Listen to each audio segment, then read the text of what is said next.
I'm a mechanic, lorry mechanic, so I'm gonna talk you through the steps that you want to be aware of and that you should definitely do and not do. So listen closely. First step is to subscribe. Take the wheel cover off. You just simply grab it and pull it out. Then you wanna get some support. There's a triangle right here that indicates that this is where you wanna lift. And you have to tilt it. And you can see that it's different in here on the middle right here. You want to be sure that it's properly closed here, righty-tighty, clockwise. And then I'll just check if it's correctly. Yeah, it's right in the middle.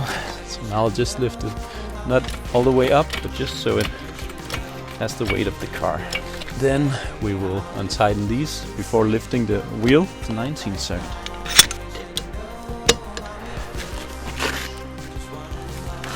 And just loosen it so you are able to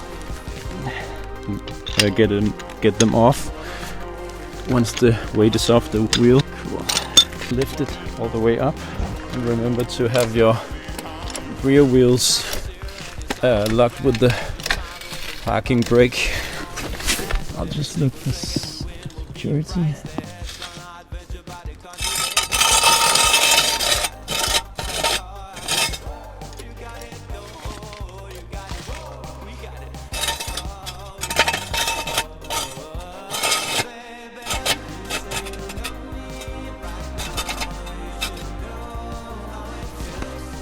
So now the jack stand is in, and I just put it in the as far as possible into this arm here, and then you have to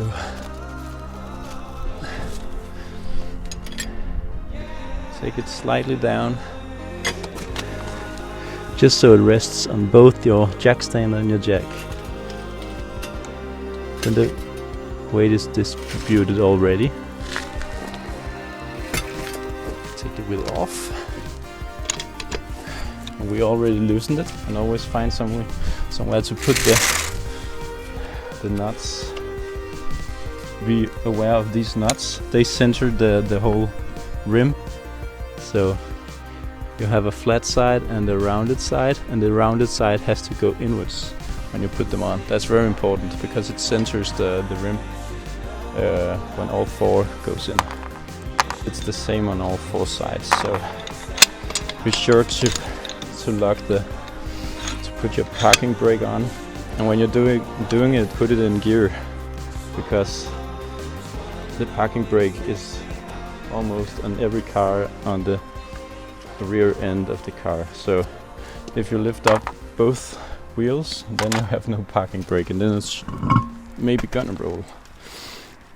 Okay, so when you're here and you've taken this off, the minimum is 1.6 millimeters. I use a caliper tool. You can just use a ruler if you don't have one. The smallest groove dictates how worn the tire is. Out here it's 4 millimeters.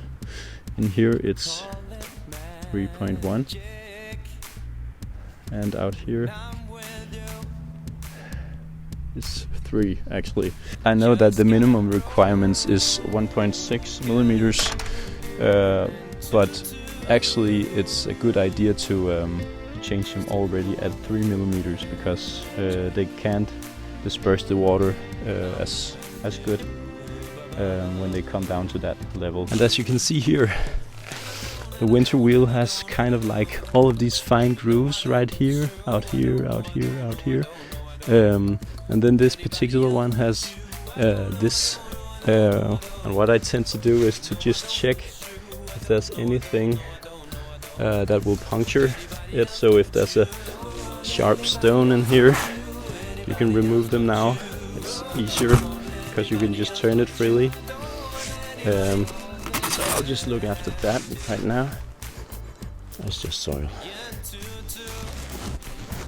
Take your feet in like this on both sides, and they can be lifting it up so you don't ruin your back. And then you can just turn it and hit the target. And remember to put it the flat side outwards and this edge inwards, so it will center the rim.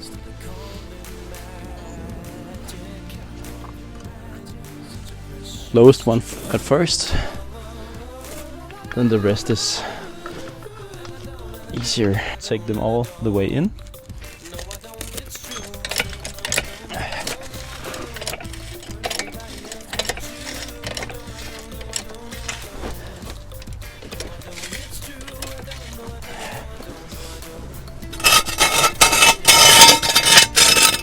Now you can lower it.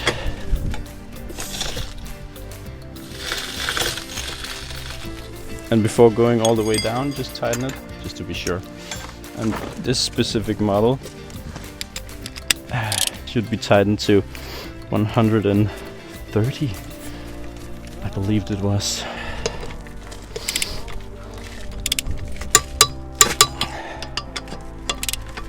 So you will just tighten them until they click.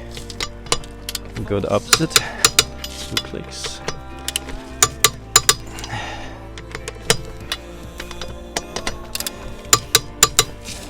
And it's time for the wheel cover. You should. That's this one for the valve. So the valve is up here. You simply put it in there at first. The first thing. Put it in like that.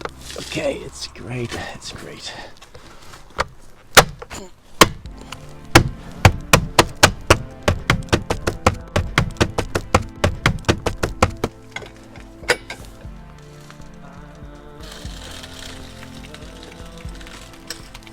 When your winter tires has been in all summer, you have to check the tire pressure. When you're finished using your torque wrench, always screw it out again, because there's a spring loaded in here, which will get tired and then it will get unprecise if you don't screw it all the way out. So just do it so it's off the scale a bit more, and then it's precise the next time you're using it. And then that's the last thing have to do. Going inside. Oh, cozy. Okay, we're going to get the tire pressure sensors reset. When you put on the new wheels and you've adjusted the tire pressure, you will have to synchronize and reset the system, because it has a tire pressure detection system that was required from, I think it's 2012 in the European Union. So this car is from 2012 and has it. My mother-in-law has a Fiesta from 2011, I think, and it hasn't got tire deflation detection system. But this one has, and so you have to reset it. So when you've only got the 4 wheels on the car, you'll set the car somewhere where there's no other car in the nearest location. I have 2 wheels here, so that's definitely gonna make this uncertain that I'm doing it right. But when you only have your 4 wheels that is on the car and not your spare wheels or anything, you will want to do this. Press menu, go down to vehicle settings, press OK, deflat detection system, and then you will have to, it says hold OK to set. Okay, so now it stored something. It could be the 2 wheels that I have out in here. It could be the 4 wheels that I have on the car right now, but do it when there's no other wheels than the car's wheels nearby. Yeah, and do it after you've checked the tire pressure, obviously. And I've actually tried where it was flat and it worked, so that's very nice. Yeah, usually I put my tire pressure at the front at about 2.3 bars, and in the rear wheels I put 2.5 bars of pressure. This was Fred's tips and tricks. Hope you liked it. Like and subscribe my videos, it helps me a lot. And subscribe to my channel, obviously, because I I tend to make a lot of different videos, and maybe you could find it useful, or you find my videos a bit amusing or something like that. Yeah, so have a great day and thank you for watching. Bye. Subscribe.